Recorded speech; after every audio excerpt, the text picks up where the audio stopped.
అందరికీ నమస్కారం. అమ్మ మాట అమ్మాయి బాట ఛానల్కి స్వాగతం. మీ ఉపచేతన మనస్సు యొక్క శక్తి, the power of your subconscious mind. చివరి వరకు విని లైక్ చేసి షేర్ చేయండి. అర్థం చేసుకోవటానికి ప్రయత్నించండి. మన జీవితంలో వాటిని అనుసరించి ఆచరించి చేస్తే, ఆచరణలో పెడితే ఎలాంటి లాభాలను మనం పొందుతామో మీ అందరికీ అర్థమైంది. మొదలు పెట్టుకుందామా? నిజమైన ప్రార్థన ఒక కళ, ఒక విజ్ఞానం. విజ్ఞానం అనే మాటకు అర్థం సమన్వయంలో క్రమబద్ధంగా ఏర్పాటు చేయబడ్డ జ్ఞానమని.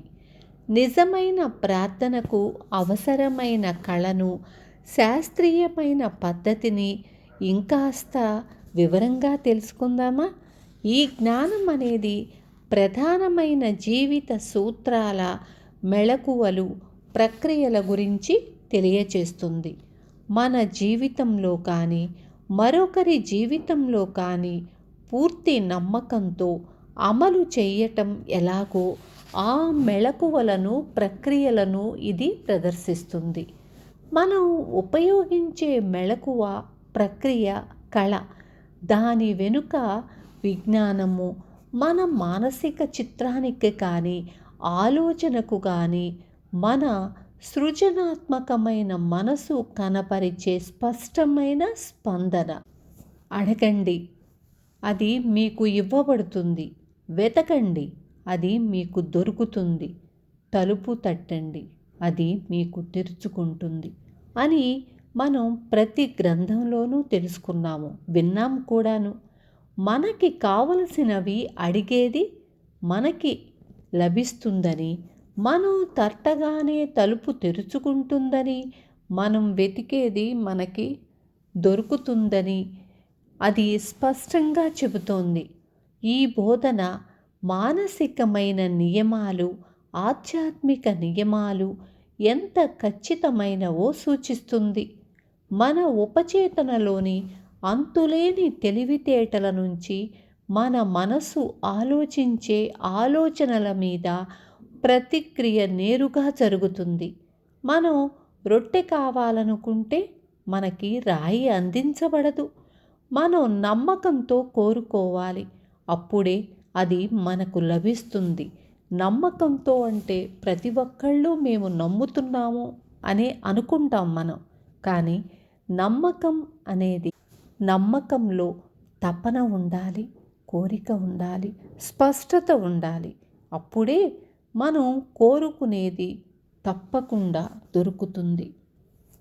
మన మనసు ఆలోచన మీద నుంచి వస్తువు మీదకు వెళ్తుంది. మొదట మనసులో ఒక చిత్రం ఉంటే తప్ప అది కదలదు. ఎందుకంటే దాన్ని ముందుకు కదిలించేది ఏదీ ఉండదు. మన మానసిక కార్యమైన మన ప్రార్థనను ముందు మన మనస్సు ఒక చిత్రంగా స్వీకరించాలి. అప్పుడే మన సబ్కాన్షియస్ మైండ్ దాని మీద ప్రభావం చూపి ఫలితాలను ఇస్తుంది. మన మనసులో దాన్ని స్వీకరించే స్థితికి మనం చేరుకోవాలి. ఎటువంటి నిబంధనలు, వివాదాలు లేని ఆమోదాన్ని తెలిపే స్థితికి. అంటే మనం ఈ సెకండ్లో ఇది అనుకుంటాం, ఇంకో సెకండ్లో ఇది కాదు ఇంకొకటి. ముందు మన మనసును స్థిరపరచుకోవాలి. దానిలో ఎటువంటి వ్యతిరేకమైన ఆలోచనలు కానీ, నిలకడలేని ఆలోచనలకు తావు లేకుండా, అంటే చోటు లేకుండా చూసుకోవాలి. ఈ లోతైన ఆలోచనల వెంట మన కోరికలు తప్పక తీరుతాయని ఊహిస్తే ఆనందము, ప్రశాంతత కలిగి ఉండాలి. నిజమైన ప్రార్థన ఒక కళ, ఒక విజ్ఞానం అనే భావనకు గట్టి పునాది. మనకున్న జ్ఞానం చేతనాత్మక మనసు. మన మనసు తన కదలికకి తప్పకుండా ఉపచేతన నుంచి, అంటే సబ్కాన్షియస్ మైండ్ నుంచి ప్రతిస్పందన లభిస్తుందనే పూర్తి నమ్మకం. మన ఉపచేతనకు అనంతమైన వివేకము, అంతులేని శక్తి ఉన్నాయి. ఈ పద్ధతిని అనుసరిస్తే మన ప్రార్థనలకు సమాధానం తప్పకుండా దొరుకుతుంది. ముందు మన మనసులో వ్యతిరేక ఆలోచనలకు, వ్యతిరేక అనుమానాలకు తావు లేకుండా ఒక విషయం మీద మనం స్థిరంగా ఇది కావాలి, ఇది నేను పొందుతాను అనే దానిని స్థిరంగా, నమ్మకంగా, తపనగా అనుకుంటే సబ్కాన్షియస్ మైండ్ దాన్ని స్వీకరించి తప్పకుండా అమలు చేస్తుంది. అంతేకాని ఒక్కసారి ఇది కావాలి, ఆహా ఇది కాదు, ఇంకొక దాని మీద మనసు పెట్టి అలాగా నిలకడలేని మనస్సులో వచ్చే ఆలోచనలను సబ్కాన్షియస్ మైండ్ ఎలా తీరుస్తుంది? ఆలోచించండి. ఊహా చిత్రాల పద్ధతి ఒక ఆలోచనకు రూపం ఇవ్వటానికి పనికొచ్చే అతి సులభమైన, స్పష్టమైన పద్ధతి దాన్ని ఊహా చిత్రంగా చూడటం. మన మనసుతో దాన్ని మన ముందు ప్రత్యక్షంగా ఉన్నట్లు చూడటం. ఈ బాహ్య ప్రపంచంలో ఉన్న వాటిని మాత్రమే మన కళ్ళు చూడగలవు. అదేవిధంగా మన మనోనేత్రాలతో మనం ఊహించగలవి అదృశ్యంగా ఉండే మన మనో సామ్రాజ్యంలో ఉంటాయి.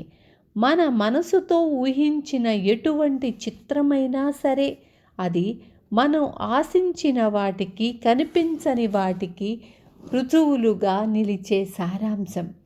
మన కల్పనలో మనం నిర్మించుకునేది ఏదైనా సరే అది మన శరీరంలోని అవయవాలంత వాస్తవమైనది. ఊహలు, ఆలోచనలు వాస్తవమైనవి. మన మానసిక చిత్రాల పట్ల మనం నిజాయితీగా ఉంటే అవి ఏదో ఒకనాడు మన బాహ్య ప్రపంచంలో ప్రత్యక్షమవుతాయి. భవంతులు నిర్మాణం చేసేవారు వాళ్ళు కట్టాలనుకున్న భవనాలను ముందుగా ఊహించుకుంటారు. పూర్తి చేశాక అది ఎలా ఉండాలని వాళ్ళు కోరుకుంటారో అలాగే దాన్ని వాళ్ళు ఊహల్లో చూస్తారు. వాళ్ళ ఊహా చిత్రాలు, ఆలోచన ప్రక్రియలు ఒక ప్లాస్టిక్ అచ్చులా ఉపయోగపడి దానిలో నుంచి వాళ్ళు కట్టే కట్టడం తయారవుతుంది. అది అందంగా ఉండవచ్చు, అందవికారంగానూ ఉండవచ్చు. ఆకాశహర్మ్యాలు కావచ్చు, చిన్న ఇల్లు కావచ్చు. ఒక కాగితం మీద గీసినట్టుగా నిర్మాత మనసులోని ఊహలు రూపుదాలుస్తుంది. చివరిగా కాంట్రాక్టరు, కట్టడాన్ని నిర్మించే పనివాళ్ళు అవసరమైన వస్తువులను సమకూర్చుకొని దాన్ని కట్టి ముగిస్తారు. అది వాస్తుశిల్పి ఊహా చిత్రానికి తగినట్లుగానే ఖచ్చితంగా తయారవుతుంది. ప్రసంగం చెయ్యటానికి ముందుగా నేను ఈ ఊహా చిత్రాల పద్ధతినే ఎప్పుడూ అవలంబిస్తాను అని రచయిత చెప్తున్నారు. నా మనసులో తిరిగే ఆలోచనను మౌనంగా ఉండేటట్లు చేస్తాను. అప్పుడే నా మనసులోని ఆలోచన చిత్రాలను ఉపచేతన ముందు ఉంచటం నాకు సాధ్యమవుతుంది. మన మనసులో ఎప్పుడూ ఏదో ఒక ఆలోచన కదులుతూనే ఉంటుంది. ముందు ఆలోచనలను నిలుపుదల చేయాలి, వాటిని కట్టడి చేయాలి, మనసును స్థిరంగా ఉంచుకోవాలి. ఎప్పుడు అటు ఇటు కదులుతూ ఉంటే మనిషికి కూడా స్థిరత్వం ఉండదు. పెద్దవాళ్ళు కూడా అంటారు కదా, ముందు నిలకడగా నిలబడు, తర్వాత నువ్వెక్కడికి వెళ్ళాలో ఆలోచిద్దువు గాని అంటారు. అలాగే మన మనసును కట్టడి చేస్తే మన మనసులో ఊహా చిత్రాలను మన సబ్కాన్షియస్ మైండ్ దాన్ని అమలు చేయటానికి సాధ్యమవుతుంది. ఆ తరువాత నేను ఆ సభ జరిగే ఆడిటోరియంను ఊహించుకుంటాను. ఆ హాలు స్త్రీ పురుషులతో నిండిపోయి ఉంది. వాళ్ళందరిలోనూ ఉండే అంతులేని ఉపశమన శక్తి వాళ్ళ మొహాల్లో వెలుగు నింపి వాళ్లకు ప్రేరణ కలగచేస్తోంది. వాళ్ళు వెలిగే మొహాలతో ఆనందంగా, స్వేచ్ఛగా ఉన్నట్లు నాకు కనిపిస్తున్నారు. ముందుగా ఈ ఊహను నా కల్పనల్లో నిర్మించుకున్నాక నేను నిశ్శబ్దంగా దాన్ని ఒక ఊహా చిత్రంగా మనసులో నిలుపుకుంటాను. స్త్రీ పురుషులందరూ నాకు నయమైపోయింది. నాకు అద్భుతంగా అనిపిస్తోంది. నేను మారిపోయాను అని అంటున్నట్లుగా ఊహించుకుంటాను. ఈ ఊహను 10 నిమిషాల పాటు ఇంకా ఎక్కువసేపు అలాగే ఉంచుకుంటాను. ప్రతి వ్యక్తి మనసు, శరీరము ప్రేమతోనూ, పరిపూర్ణతతోనూ, సౌందర్యంతోనూ, ఆరోగ్యంతోనూ నిండి ఉందన్న భావనను నాకు నేను కలగజేసుకుంటాను. నా అవగాహన పెరిగి నా మనసులో ఆ జనమంతా ఆరోగ్యంగా, ఆనందంగా ఉన్నామని చెప్పే మాటలు, వాళ్ళ గొంతులు వినే స్థితికి చేరుకుంటాను. ఆ తరువాత ఆ చిత్రం మొత్తాన్ని విడుదల చేసి వేదిక మీదకు వెళతాను. దాదాపు ప్రతి ఆదివారం ప్రసంగం ముగిశాక కొంతమంది నన్ను కలిసి తమ ప్రార్థనలు ఫలించాయని చెబుతారు. విన్నారు కదా! ఇది అసాధ్యమేమీ కాదు. మనం కూడా చెయ్యొచ్చు ఇలాగా. ఇలా మన మనసును స్థిరంగా పెట్టుకుంటే మనం ఏదైనా సాధించొచ్చు అనేది ఆఖరిగా మనం అర్థం చేసుకోవాల్సింది. రేపు మళ్ళీ కలుస్తాను. ఉంటాను. Thank you.